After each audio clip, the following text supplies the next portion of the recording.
Did what you wanted, suffice to leave. This time, my family joins the fun going on over in the Eastern Heights section of Elyria, Ohio, where we all used to live. When last we met, I was waxing poetic over some old home movies. See, when I was a kid, we lived for a little while at least in this old house over on East River Street, specifically 937. Mom always talked about that place as being her grandfather's, which she also said he rented from the same neighbor we did. So I was doing a little digging around to see what I could find on the subject. I want to pick things up in 1919. We're a year out of World War I and a year away from Prohibition being enforced. The mayor is Asaph Jones, and Elyria is the 100% city. How do we know all this? Well, outside of the sign on the top of the building, it's in the newspaper. Everything is in the newspaper. Right now, nationally, there are 6 radio stations. In 10 years, there will be 600, but right now, the newspaper is how you're going to know what's happening around town and around the world. And the newspaper everyone is reading in 1919 is the Chronicle-Telegram, which started this very year with the merger of the Elyria Chronicle and the Evening Telegram. So, while we're here, let's see what's happening. Oh, look, front page news. The Methodists are picnicking up in Vermilion. Small town papers are great. Vermilion used to be quite the popular vacation spot up in Lake Erie. It's about 20 miles away and was kind of like the closest beach. And it had a bit of a reputation as being the place to bring in liquor from Canada. Oh, check it out. Here's an ad for next year's Buicks. I don't know, that's kind of neat because at this time, they're still sharing the roads with horses.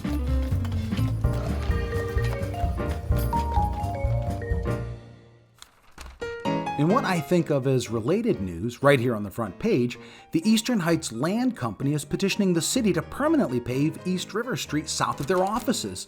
You see, they're in construction mode, and East River Street is a main thoroughfare, so they need it paved to open up the rest of that area. Actually, I think this is the exact section of the street we were looking at before. Call it the 900 block. 937 and 941 are the first 2 properties that back up to the river and are owned by the Schultzes and the Fillmores respectively. Recall their wives or sisters. Next to them live the Savages.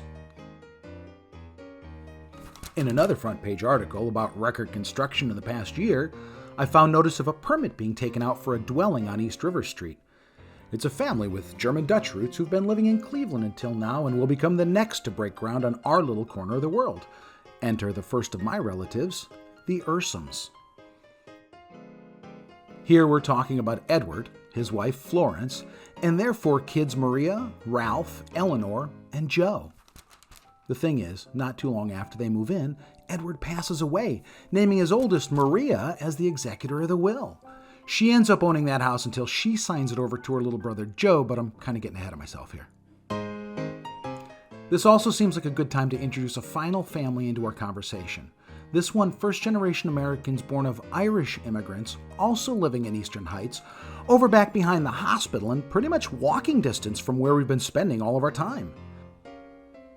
This is John W. Moran and his family, wife Mary, son Russell, daughter Mary, and the younger brothers Rollin and Cyril. It seems the Moran's teenage daughter Mary is friends with the Ursum's teenage daughter Eleanor because, everything's in the paper. To that end, I found this on the society pages in 1927. Looks like the eldest Ursum daughter, Marie, threw a big weekend party up in Vermilion at the Sunnyside Beach Clubhouse. Now, given we're talking about a Prohibition-era party in a town known for, well, let's just say that was probably a pretty good time. Flipping back to the article, we can see that the attendees included Eleanor Ursum, who seems to have invited her friend Mary Moran, who in turn appears to have dragged her little brother Rollin into all of this. Rollin and Eleanor are my great-grandparents. It seems more than possible that this is where and when my great-grandparents met, or at least started dating. 2 years after that, they get married and move into her family's place over on East River Street, where Rollin becomes the man of the house. At first, I didn't quite understand how Rollin Moran became the head of the Ursum household. Well, it is until I found it in the paper. Looks like About a year after the party, the host, Big Sister Marie, married the guy she took to the shindig, and not long after that, Eleanor's big brother Ralph marries Helen, the girl he took to the party as well. Well, there you go. Turns out, by the time Rollin and Eleanor decide to tie the knot, the only one left at home was her little brother Joe, the teenager.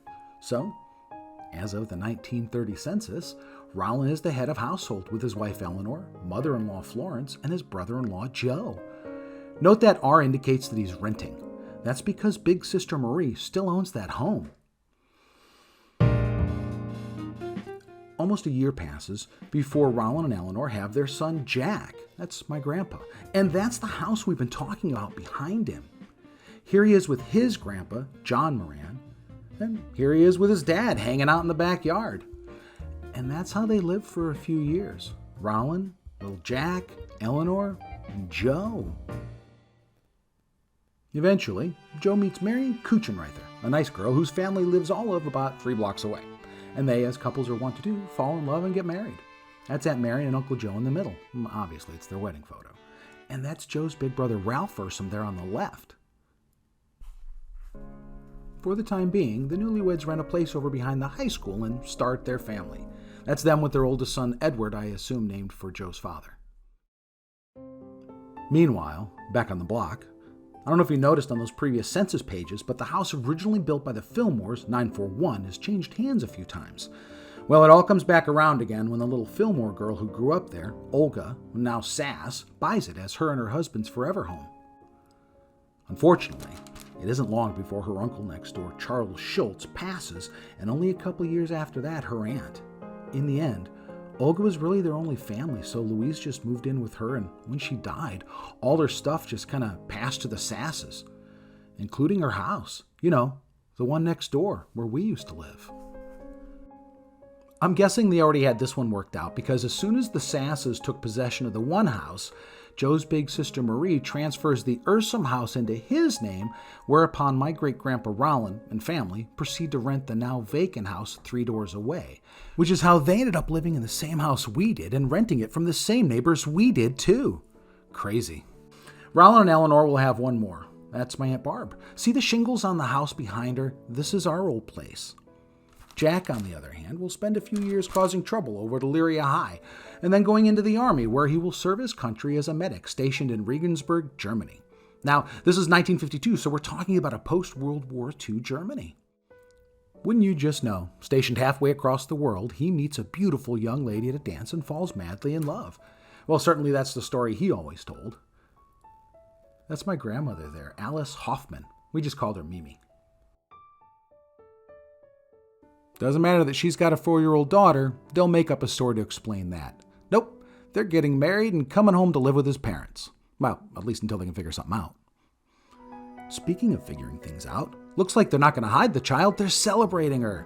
See that front page story there about a little German girl flying 5,500 miles to kiss Santa? That's my mom. And it seems little Patty Moran, who used to be Hoffman, is an orphan. Got it. That's going to solve a lot. So, Mom saved her own copy of this, but whoever clipped it for her managed to leave out all the crazy nonsense and went with it. In retrospect, I might have done the same. Also, I think I have the photo they didn't use for the paper. If you look at them side by side, you can kind of see where he's the same guy and she's wearing the same hat, and also her new American grandpa Rollin worked for the Chronicle Telegram most of his life, and that's probably their mark there in the corner. I'm guessing they just gave him the photo they didn't use. Worth mentioning here is that little girl will go on to have a lifelong relationship with Santa, and Christmas will be her absolute favorite holiday. Before we go any further, I want to take a moment to talk about Rollin Moran. I was aware that he worked at the Chronicle Telegram, but that was the sum total of everything I knew about the man. Here's a really nice piece they wrote on him after working there for 37 years. They even gave his title as pressman, whatever that is. Honestly, I thought that kind of sounded like a guy who works at the newspaper title. No. I reached out to a couple of people who work there, and this is what one of them said. They're responsible for all facets of printing the paper. They would maintain the presses, make adjustments to the machinery, plates, belts, ink, that sort of thing, and then afterward clean it all up and do it again. It was and still is a very hard and dirty job. He ran the printing press. A pressman, of course. According to the article, he actually started his relationship with the newspaper at the age of 11 as a paperboy. Doing the math, that would have to have been probably just before the merger. From there, he ended up in the mailroom, and in 1925, at the age of 18, he moved to the press room, where he would work for 45 years, honestly until his death. I was a baby when that happened, and we ended up moving into his old house, so I didn't really know him at all. However, given what his job was and that he very likely physically touched a large percentage of everything I've used here, I sort of feel like he's been sitting with me.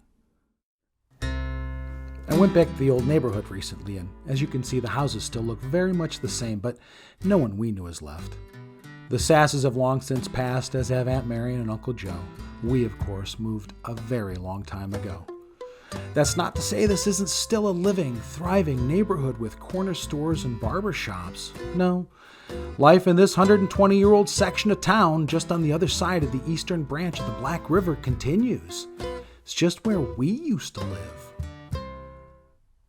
Next time, it's the 60s, and I think someone put something into the food. Where we all used to live. You did what you wanted, suffice to leave. The trail of breadcrumb that I can see. Your cup is still half full. When I want to grow, when I'm going alone, I can't believe